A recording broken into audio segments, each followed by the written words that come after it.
Transvaginal datchik bilan bachadon hamda tuxumdonlarni tekshirish naqadar xavfli? Aynan shu savol bilan bizga ko'pchilik qizlarimiz murojaat qiladi va tekshiruvga kelishganda ham bundan birmuncha hayiqib turishadi.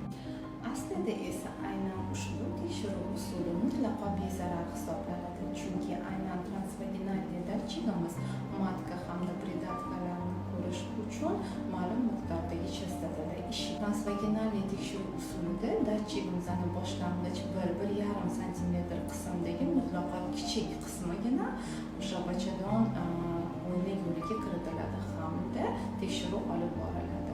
O'shaning uchun opa-singillarimiz agar sizlarni ginekolog o'zi tekshiruvga jo'natgan bo'lsa va aynan transvaginal ultratovush tekshiruvidan o'tib kelinglar deb buyurgan bo'lsa, bundan aslo hayiqmaydi.